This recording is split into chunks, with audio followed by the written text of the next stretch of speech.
क्या होगा अगर मिट्टी से बनी एक दुल्हन अचानक जिंदा हो जाए। आज की कहानी कुछ ऐसी ही है।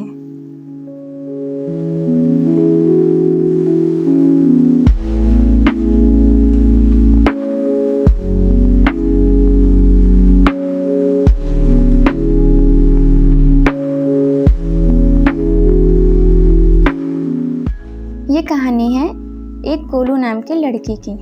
एक छोटे से गांव में एक लड़का रहता था। उसका नाम था गोलू। गोलू थोड़ा सा मोटा था, इसलिए उसे सब प्यार से गोलू बुलाते थे। लेकिन गोलू का एक बड़ा सपना था। उसे अपनी एक परफेक्ट दुल्हन चाहिए थी। अब समस्या ये थी कि गोलू खुद तो घर से बाहर कम ही निकलता था और कहता था, मैं अपनी दुल्हन खुद बनाऊंगा। सब लोग हंसते थे। मिट्टी से दुल्हन बनाएगा क्या? गोलू बोला, हाँ, और सबसे सुंदर दुल्हन मेरी होगी।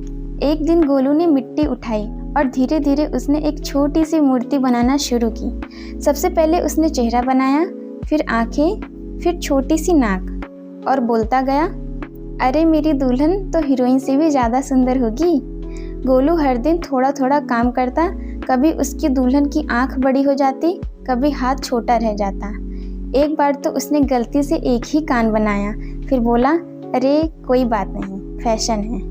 धीरे धीरे दुल्हन तैयार होने लगी। उसने उसके बाल बनाए, फिर एक छोटा सा लहंगा भी डिज़ाइन किया। और जब लहंगा बना रहा था तो गोलू खुद ही नाचने लग गया। गांव के बच्चे रोज़ आकर देखते थे और कहते, गोलू भैया, ये दुल्हन कब बोलेगी? गोलू मुस्कुराकर कहता, जब तुम सब दिल से विश्वास करोगे। एक रात गोलू ने अपनी दुल्हन को आखिरी रूप दिया और बोला, बस अब तुम बिल्कुल परफेक्ट हो। उसने आंखें बंद करके इच्छा मांगी, काश मेरी दुल्हन सच में जिंदा हो जाए। अगली सुबह गोलू ने आंखें खोली और देखा दुल्हन वहीं थी, लेकिन उसका एक हाथ थोड़ा हिल रहा था। गोलू डर गया, अरे ये क्या हो गया? मिट्टी जिंदा कैसे हो गई? फिर धीरे से दुल्हन ने आंख खोली और बोली, गोलू, इतनी मेहनत की है, अब चाय पिलाओगे या नहीं?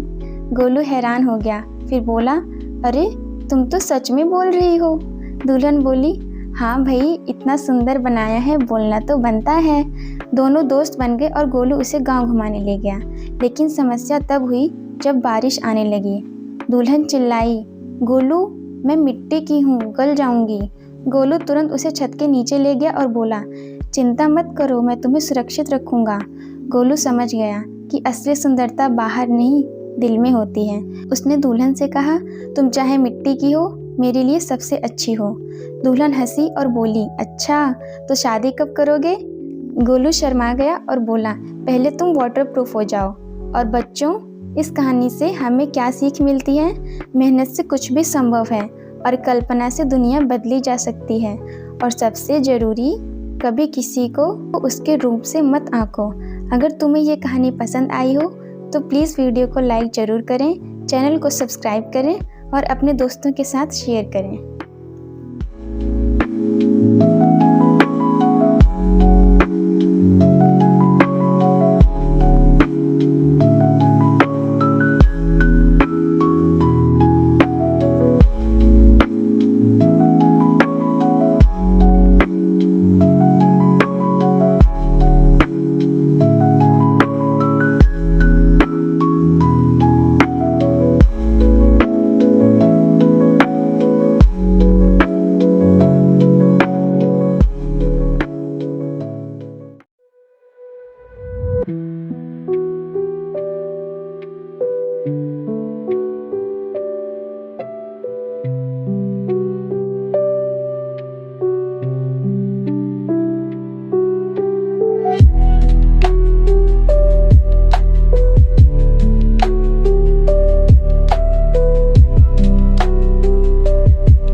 है।